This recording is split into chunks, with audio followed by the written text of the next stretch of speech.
Dios. Dice que el mar entregó los muertos que había en él. La muerte y el Hades entregaron los muertos que había en ellos.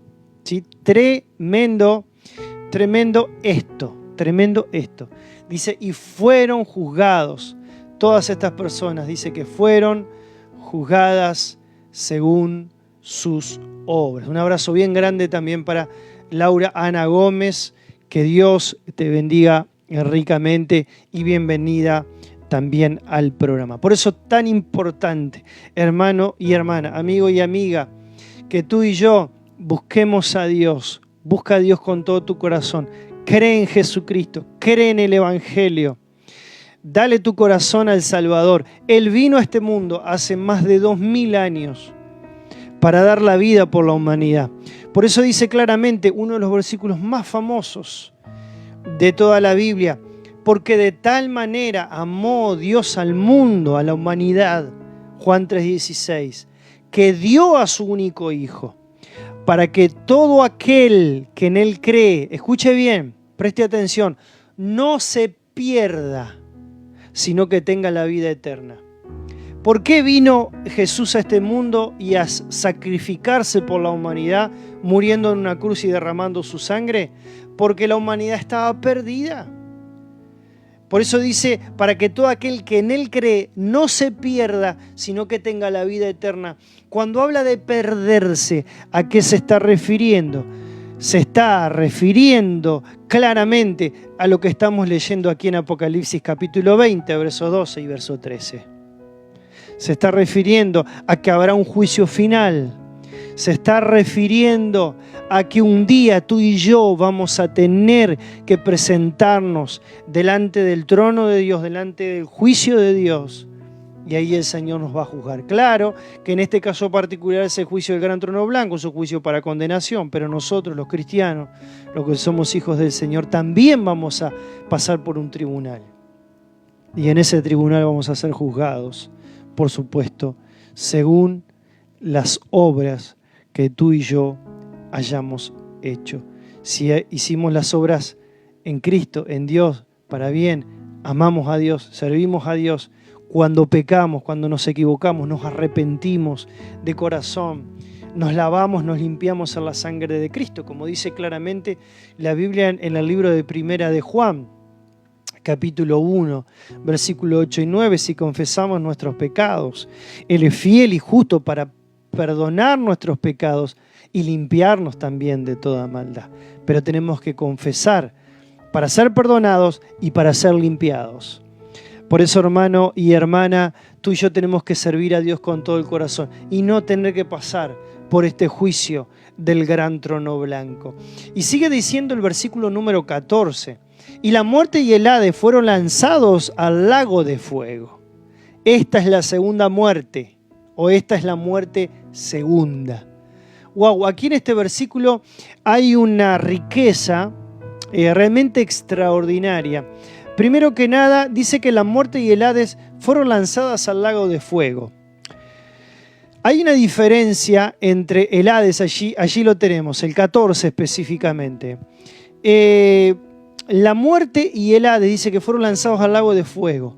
El lago de fuego es literalmente el verdadero infierno, el lugar que está preparado, como leímos anteriormente, capítulo 18, capítulo 19, capítulo 20 de Apocalipsis.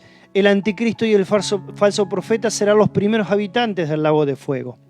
Luego el diablo, al final del milenio, como expliqué la semana pasada, también va a ser reunido junto al anticristo y al falso profeta en el lago de fuego. Los primeros 3 habitantes de este lugar van a ser el anticristo, el falso profeta y el mismo Satanás.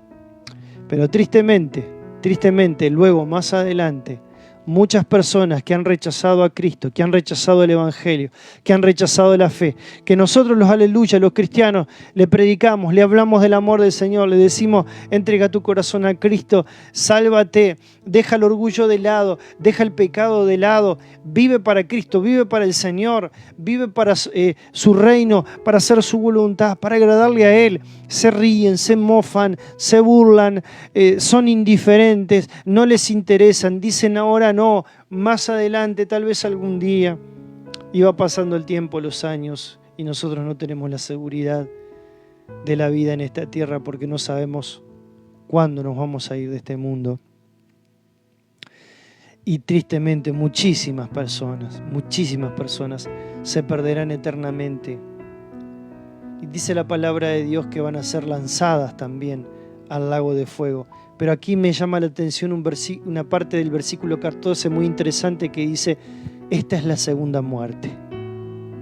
Esta es la muerte segunda o la segunda muerte. Cuando habla de la segunda muerte, ¿a qué se está refiriendo? Ya leo el versículo 15 que dice: y el que no se halló inscrito en el libro de la vida fue lanzado al lago de fuego, dice el 15. Si ya lo compartió Carolina, ya lo leemos. Por eso te decía hace un momento que junto con el anticristo, el falso profeta y Satanás, todas las personas que no están inscritas en el libro de la vida, o sea, no son salvas, no recibieron a Cristo como su Señor y Salvador, vivieron toda la vida alejados del Señor, fuera de la voluntad de Dios, tristemente se van a reunir al anticristo, se van a reunir al falso profeta y se van a reunir tristemente al mismo diablo, al mismo Satanás en el lago de fuego. Lo dice la palabra de Dios, lo dice la Biblia. Para eso vino Cristo. Cristo vino para salvarte, hermano y hermana. Cristo vino para salvar a la humanidad. Por eso el sacrificio tan grande que él hizo hace más de 2000 años. Por eso le costó tanto al Hijo de Dios venir a este mundo, vivir durante 33 años, morir en esa cruz, derramar su sangre. Pero dice la Sagrada Escritura que al tercer día, aleluya, Él se levantó de entre los muertos. Al tercer día Él se levantó de la tumba, resucitó, y aquí que Él vive por los siglos de los siglos. Ascendió a los cielos, aleluya. Y dice la Sagrada Escritura que Él está sentado a la misma derecha, a la misma diestra del Dios Padre Todopoderoso. Nosotros los cristianos somos los únicos que podemos decir que la tumba de Jesucristo está vacía. Otras religiones tienen de mucho valor el tema de las tumbas, porque en las tumbas se encuentran contenidos muy importantes, como por ejemplo la tumba de Mahoma, la tumba de Buda, la tumba de los Césares, la tumba de los faraones, personas que se consideraban dioses y que multitudes de personas les adoraban a ellos. Y tenían muy presente el tema de la muerte y las tumbas. Por eso gastaban millones y millones en valor en esas tumbas. Eran más importantes las tumbas de los faraones, por ejemplo, que sus propios hogares. Estaban mejor adornadas las tumbas de ellos que sus propios hogares. ¿Por qué? Porque ellos consideraban esos lugares como sagrados, porque allí se encontraban los cuerpos de las personas y un montón de otras cosas, de otros mobiliarios, porque para ellos era importante, porque en las tumbas de ellos había contenido. Pero los cristianos, los hijos del Señor, somos los únicos que podemos decir el cristianismo es el único que tiene la autoridad de decir que cuando vamos a visitar la tumba del Señor Jesucristo, ahí no encontramos absolutamente nada. Ni los cuerpos de los dioses muertos, como en el caso de los faraones y los césares y demás, y todos los mobiliarios que ellos ponen. Cuando se va a visitar la tumba, allí en la nación de Israel, la tumba de Jesucristo, esa tumba está completamente vacía. ¿Por qué? Porque nuestro Dios ha vencido a la muerte. ¡Aleluya! ¿Cuántos dicen gloria a Dios? Nuestro amado Jesucristo no se encuentra allí. Él resucitó. Él ascendió a los cielos. Y Él está sentado a la diestra del Dios Padre hasta que todos sus enemigos sean puestos por estrado de sus pies. Por eso aquí habla de la segunda muerte. La segunda muerte, como he explicado en muchas oportunidades en la congregación. El cristiano nace 2 veces y muere una sola vez. El cristiano, vuelvo a repetir, nace 2 veces y muere una sola vez. ¿Cuáles son los 2 nacimientos? El nacimiento natural de papá y mamá y el nuevo nacimiento. Cuando una persona nace 2 veces, solamente una vez morirá. La muerte física, la muerte natural. Pero la persona que nace una sola vez, en este caso el incrédulo, nace una sola vez, indefectiblemente morirá 2 veces. El nacimiento común, natural de papá y mamá, pero al no nacer de nuevo, termina muriendo 2 veces el incrédulo. Muere físicamente y muere, como dice aquí, con la segunda muerte. La segunda muerte, como dice el versículo 14, se está refiriendo a la muerte eterna. El ser humano incrédulo, el ser humano que rechaza durante toda su vida el Evangelio de Jesucristo, morirá 2 veces. Muere físicamente y muere eternamente. Se separa eternamente de la misma presencia del Señor. Y aquí es donde concluye. En el capítulo 20, verso 15, cuando dice: el que no se halló inscrito en el libro de la vida fue lanzado al lago de fuego. Aquí termina de una manera concreta, clara, la 8ª dispensación de la historia de la humanidad, que es la dispensación del milenio agregada a este juicio final, donde los impenitentes van a ser enjuiciados por el Señor en el juicio del gran trono blanco. A partir del capítulo 21, que vamos a estar viendo ahora en un momento, comienza la 9ª, escuche, preste atención, hermano, porque esto escatológicamente es muy importante. Las dispensaciones de la historia de la humanidad nos ubican en el tiempo de una manera muy clara. Hablé de las 9 dispensaciones de la historia de la humanidad, la número 1, la número 2, la número 3 y la número 4, que son, y la número 5, que son dispensaciones que ya acontecieron, ya sucedieron en el pasado. La dispensación o la era de la historia de la humanidad número 6 es la que estamos viviendo en la actualidad, que es la era de la iglesia, la era de la gracia, la era del Espíritu Santo, la dispensación de la gracia del Espíritu Santo. Esta es la dispensación que estamos viviendo en este momento, en el tiempo presente. Las primeras 5 dispensaciones pertenecen al pasado, ya sucedieron. La 6ª dispensación es la que estamos viviendo en la actualidad. La 7ª, la 8ª y la 9ª son futuras. Preste atención a esto porque no tenemos formas de equivocarnos, no tenemos formas de ubicarnos de manera errada en el tiempo. Hoy estamos viviendo la 6ª dispensación, la de la iglesia, la de la gracia, la del Espíritu Santo. Muy pronto, cuando la iglesia sea llevada, arrebatada a la misma presencia del Señor, donde nos encontraremos, dice la Biblia, con el Señor Jesucristo en el aire, y allí estaremos para siempre con el Señor. Primera de Tesalonicenses, capítulo 4, versículo 17 en adelante. Terminará la dispensación número 6 y comenzará la número 7, que es la era o la dispensación de la gran tribulación, que habrán 7 años de gran tribulación. Luego del periodo de la gran tribulación vendrá la era del milenio. Apocalipsis capítulo 20 y pasajes del Antiguo Testamento, Isaías capítulo 11, Isaías capítulo 65, etcétera, etcétera. Y luego viene la 9ª dispensación, que es la dispensación del estado eterno. Preste atención.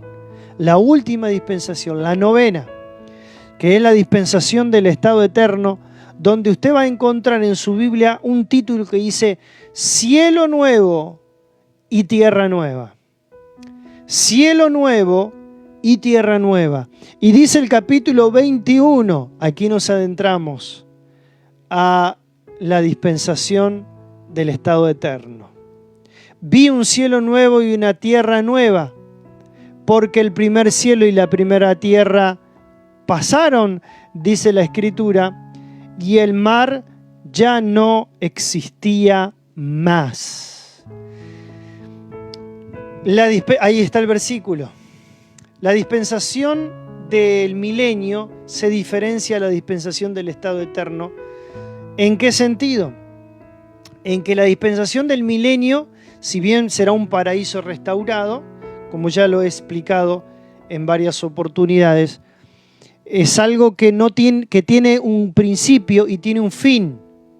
Preste atención, 1000 años en el tiempo.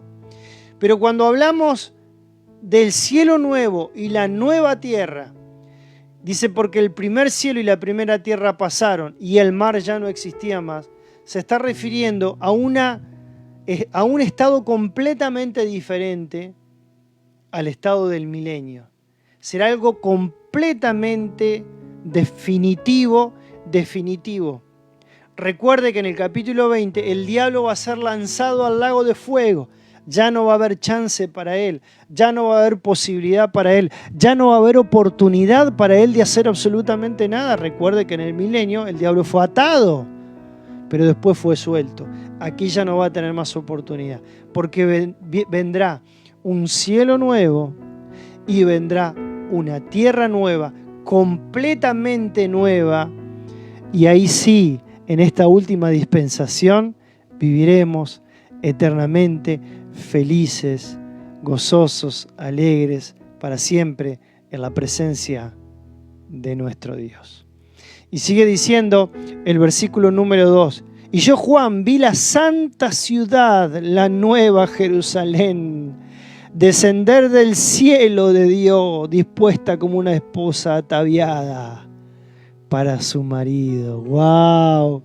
¿Cuántos se animan a decir gloria a Dios? Un versículo realmente interesantísimo. Allí lo tenemos. Muchas gracias, Carolina, por compartir y muy atenta a los versículos. Y yo, Juan, el apóstol Juan, él se menciona a sí mismo dando testimonio de esta revelación extraordinaria que tuvo el apóstol Juan en todo el libro de Apocalipsis. Y dice, y yo, Juan, vi la santa ciudad, la nueva Jerusalén.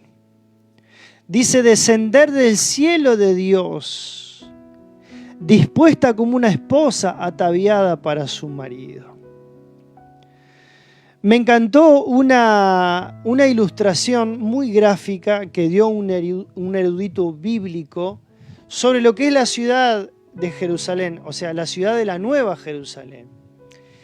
Él hablando sobre la iglesia y sobre las bodas del Cordero, él decía que bueno, que eso obviamente lo sabemos todos, la iglesia se va a casar con Cristo, será un casamiento muy diferente a los casamientos terrenales que nosotros comprendemos, será un casamiento espiritual, una alianza espiritual, una boda espiritual. Nosotros somos el cuerpo de Cristo, Cristo es la cabeza de la iglesia, y cuando seamos llevados al cielo nos casaremos con Cristo en las bodas del Cordero. Habrá una cena, porque la Biblia habla de la cena de las bodas del Cordero.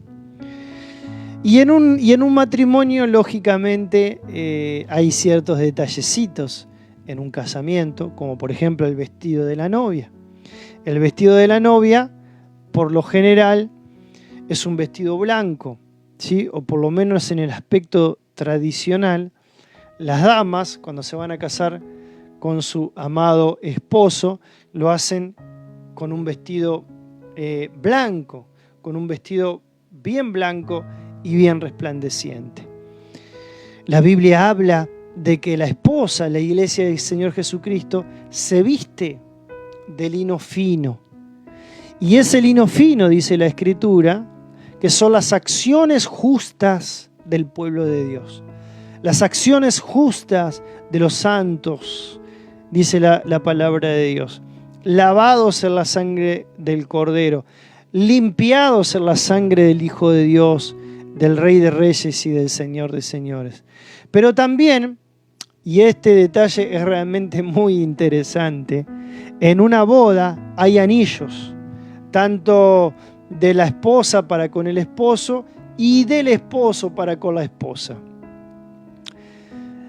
Y me encantó esta gráfica, esta ilustración hermosa que hizo este erudito diciendo que la nueva Jerusalén será el anillo de bodas de Jesucristo que le dará y que le regalará a su amada iglesia.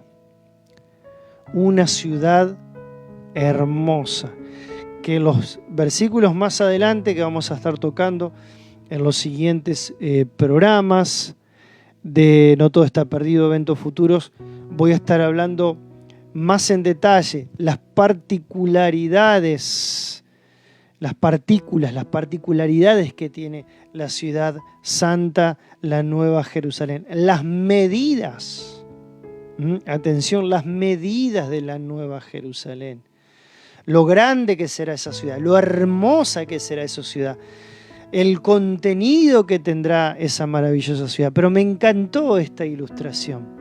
La Nueva Jerusalén será el anillo de bodas que el Señor Jesucristo le dará y le regalará a la iglesia para que la iglesia disfrute. Yo me imagino a la novia, a la esposa, mirando el anillo que el esposo le regala y siéndose colocada en su mano, en su dedo.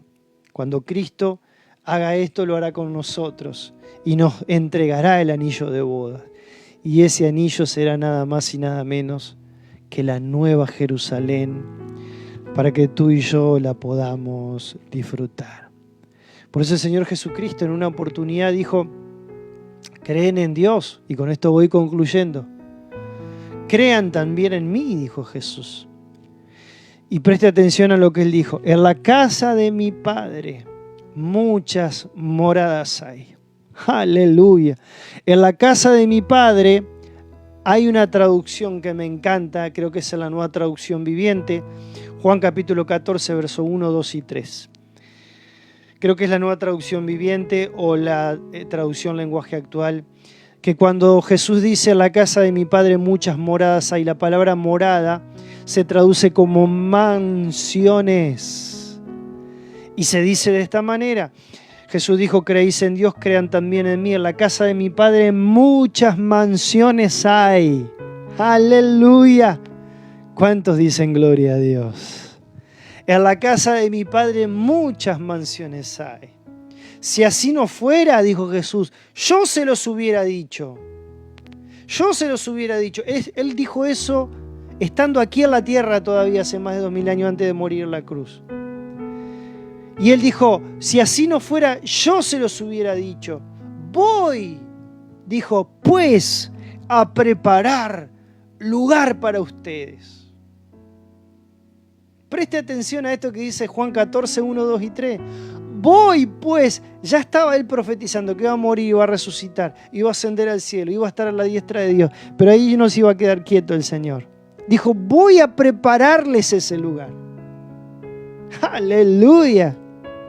¡Aleluya! Por eso la Biblia dice que Dios es el arquitecto y el constructor de la ciudad de la Nueva Jerusalén. El diseñador de la Nueva Jerusalén va a ser el mismo Dios, porque no solamente va a ser el constructor, sino que va a ser el arquitecto de ese lugar maravilloso. ¡Aleluya! Maravilloso Dios. ¡Qué promesa tenemos, hermano! Por eso Él dice: voy a preparar lugar para ustedes. Les voy a preparar el mejor lugar para ustedes.